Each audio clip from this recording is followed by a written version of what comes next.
Hi hello friends, Suja ಬಿದ್ರೆ YouTube ಚಾನಲ್ಗೆ ಸ್ವಾಗತ. ಎಲ್ಲರೂ ಹೇಗಿದ್ದೀರಾ? ಎಲ್ಲರೂ ಚೆನ್ನಾಗಿದ್ದೀರಾ ಅಂತ ಭಾವಿಸುತ್ತಾ ಇವತ್ತಿನ ವ್ಲಾಗ್ನ ನಾನು ಸ್ಟಾರ್ಟ್ ಮಾಡ್ತಾ ಇದ್ದೀನಿ. ಹಾಗಲಕಾಯಿ ಪಲ್ಯವನ್ನು ಯಾವ ಥರ ಮಾಡ್ತಾರೆ ಅಂತ ನಾನು ನಿಮಗೆ ತಿಳಿಸ್ತೀನಿ. ನೋಡಿ ಫ್ರೆಂಡ್ಸ್, ಮೊದಲಿಗೆ ನಾನು ಅರ್ಧ ಕೆಜಿ ಆಗುವಷ್ಟು ಹಾಗಲಕಾಯನ್ನು ತೊಗೊಂಡಿದ್ದೀನಿ. ಈ ಥರ ನಾನು ಮೇಲೆ ಸಿಪ್ಪೆಯನ್ನು ತೆಗಿತಾ ಇದ್ದೀನಿ. ಮೇಲೆ ಸಿಪ್ಪೆ ಏನಕ್ಕೋಸ್ಕರ ತೆಗಿತಾ ಇದ್ದೀನಿ ಅಂದರೆ ಇದು ತುಂಬ ಕಹಿಯಾಗಿರುತ್ತೆ. ಇದು ಕೆಲವು ಜನರು ಇಷ್ಟಪಡಲ್ಲ. ನಾನು ಮಾಡೋ ಥರ ಈ ಹಾಗಲಕಾಯಿ ಪಲ್ಯ ಮಾಡಿದರೆ ಖಂಡಿತ ಎಲ್ಲರೂ ಇಷ್ಟಪಡ್ತೀರಾ. ಇದು ಸ್ವಲ್ಪನೂ ಕೂಡ ಕಹಿ ಆಗಲ್ಲ. ಒಂದು ಸಲ ನೀವು ಕೂಡ ಟ್ರೈ ಮಾಡಿ.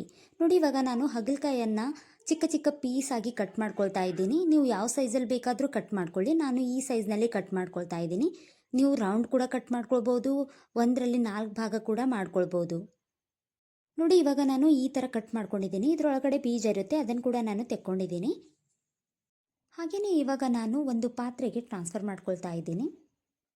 ಇದರಲ್ಲಿ ಸ್ವಲ್ಪ ಉಪ್ಪು ಹಾಗೆಯೇ 1 ಟೇಬಲ್ ಸ್ಪೂನ್ ಆಗುವಷ್ಟು ಅರಿಶಿಣ ಹಾಕಿ ಈ ಥರ ಚೆನ್ನಾಗಿ ಕಲಿಸ್ಕೊಳ್ಬೇಕು. ಅರಿಶಿಣ ಮತ್ತು ಉಪ್ಪು ಹಾಕೋದ್ರಿಂದ ಅದರಲ್ಲಿರುವ ಕಹಿ ಎಲ್ಲ ನೀರಿನ ಅಂಶದಲ್ಲಿ ಹೊರಗೆ ಬರುತ್ತೆ. ನೋಡಿ ಫ್ರೆಂಡ್ಸ್, ಈ ಥರ ಹಿಂಡಬೇಕು. ಒಂದು 15ರಿಂದ 20 ನಿಮಿಷ ಇದು ನೆನೆಯಲಿಕ್ಕೆ ಬಿಡಬೇಕು.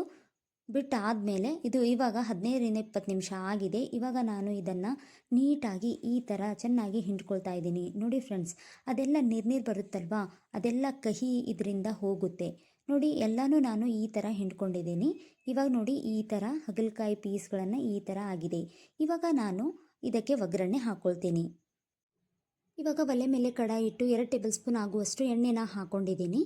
ಅದರಲ್ಲಿ ನಾನು ಈ ಹಾಗಲಕಾಯಿ ಪೀಸಸನ್ನು ಹಾಕ್ಕೊಂಡು ಚೆನ್ನಾಗಿ ಫ್ರೈ ಮಾಡ್ಕೊಳ್ತಾ ಇದ್ದೀನಿ. ಈ ಥರ ಲೋ ಫ್ಲೇಮ್ನಲ್ಲಿ ಇಟ್ಟು ಇದನ್ನು ಚೆನ್ನಾಗಿ ಫ್ರೈ ಮಾಡ್ಕೊಳ್ಬೇಕು. ನೋಡಿ ಫ್ರೆಂಡ್ಸ್, ಯಾವ ಥರ ಕಲರ್ ಚೇಂಜ್ ಆಗಿದೆ ಅಂತ. ಈ ಥರ ಮಾಡಿದರೆ ಸ್ವಲ್ಪನೂ ಕೂಡ ಕಹಿ ಇರಲ್ಲ. ಇದನ್ನು ಚೆನ್ನಾಗಿ ನಾವು ಫ್ರೈ ಮಾಡ್ಕೊಳ್ಬೇಕು. ನೋಡಿ, ಕಲರ್ ನೋಡಿ ಯಾವ ಥರ ಆಗಿದೆ ಅಂತ. ಎಷ್ಟು ಚೆನ್ನಾಗಿ ಇದು ಫ್ರೈ ಆಗಿದೆ. ಇದರಲ್ಲಿ ಇವಾಗ ಹೀಗೇ ತಿಂದರೂ ಕೂಡ ಎಷ್ಟು ಕೂಡ ಕಹಿ ಇರಲ್ಲ. ಇವಾಗ ಅದೇ ಎಣ್ಣೆಗೆ ನಾನು ಸ್ವಲ್ಪ ಸಾಸಿವೆಯನ್ನು ಹಾಕ್ಕೊಳ್ತಾ ಇದ್ದೀನಿ. ಹಾಗೆ ನಾನು ಒಣಮೆಣಸಿನಕಾಯಿ, ಕರಿಬೇವು ಮತ್ತು ಜಜ್ಜಿರುವಂಥ ಬೆಳ್ಳುಳ್ಳಿ ಹಾಕ್ಕೊಳ್ತಾ ಇದ್ದೀನಿ. ಹಾಕ್ಕೊಂಡು ಈ ಥರ ಚೆನ್ನಾಗಿ ಕಲಿಸ್ಕೊಳ್ಬೇಕು. ಮತ್ತು ಇವಾಗ ನಾನು ಇದರಲ್ಲಿ ಅಲ್ಲದ ಪೇಸ್ಟನ್ನು ಸೇರಿಸ್ಕೊಳ್ತಾ ಇದ್ದೀನಿ. ಅಲ್ಲ ಪೇಸ್ಟನ್ನು ಹಾಕ್ಕೊಂಡು ಈ ಥರ ಚೆನ್ನಾಗಿ ಮತ್ತೊಂದು ಸಲ ಕಲಿಸ್ಕೊಳ್ಬೇಕು. ಇವಾಗ ನಾನು ಇದರಲ್ಲಿ 1 ಟೇಬಲ್ ಸ್ಪೂನ್ ಆಗುವಷ್ಟು ಅರಿಶಿಣ ಹಾಗೆಯೇ ಸ್ವಲ್ಪ ರುಚಿಗೆ ತಕ್ಕಷ್ಟು ಉಪ್ಪು ಮತ್ತು 1 ಟೇಬಲ್ ಸ್ಪೂನ್ ಆಗುವಷ್ಟು ಖಾರನ ಆ್ಯಡ್ ಮಾಡ್ಕೊಳ್ತಾ ಇದ್ದೀನಿ. ಆ್ಯಡ್ ಮಾಡಿಕೊಂಡು ಇದನ್ನು ನೀಟಾಗಿ ಮತ್ತೊಂದು ಸಲ ಕಲಿಸ್ಕೊಳ್ಬೇಕು.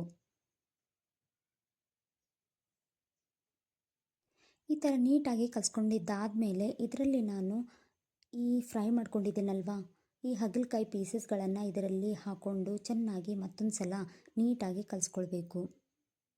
ನೀವು ಈ ಥರ ಹಾಗಲಕಾಯಿ ಫ್ರೈ ಮಾಡಿದರೆ ಖಂಡಿತ ಎಲ್ಲರೂ ಇಷ್ಟಪಡ್ತೀರಾ. ಇದು ಸ್ವಲ್ಪನೂ ಕೂಡ ಕಹಿ ಇರಲ್ಲ. ಹಾಗೆಯೇ ಇದು 4ರಿಂದ 5 ದಿವಸ ಸ್ಟೋರ್ ಮಾಡಿ ಇಟ್ಟು ತಿನ್ನಬಹುದು. ಇದು ರೊಟ್ಟಿ ಜೊತೆಗೆ, ಚಪಾತಿ ಜೊತೆಗೆ ತುಂಬ ಟೇಸ್ಟ್ ಆಗಿರುತ್ತೆ. ನೋಡಿ ಫ್ರೆಂಡ್ಸ್, ಈ ರೆಸಿಪಿ ನಿಮಗೆ ಇಷ್ಟ ಆಗಿದೆ ಅಂದರೆ ಕಮೆಂಟ್ ಬಾಕ್ಸ್ನಲ್ಲಿ ಕಮೆಂಟ್ ಮಾಡಿ. ನಿಮ್ಮ ಟೇಸ್ಟ್ ಹೇಗಿದೆ ಅಂತ ನನಗೂ ಕಮೆಂಟ್ ಮೂಲಕ ತಿಳಿಸಿ. ಹಾಗೆಯೇ ನನ್ನ ವಿಡಿಯೋ ನಿಮಗೆ ಇಷ್ಟ ಆಗಿದೆ ಅಂದರೆ ನನಗೊಂದು ಲೈಕ್ ಮಾಡಿ, ಶೇರ್ ಮಾಡಿ, ಹಾಗೆಯೇ ನನ್ನ ವಿಡಿಯೋಗೆ ಸಬ್ಸ್ಕ್ರೈಬ್ ಮಾಡಿಕೊಳ್ಳಿ. Thank you so much. ಎಲ್ರಿಗೂ ಧನ್ಯವಾದಗಳು.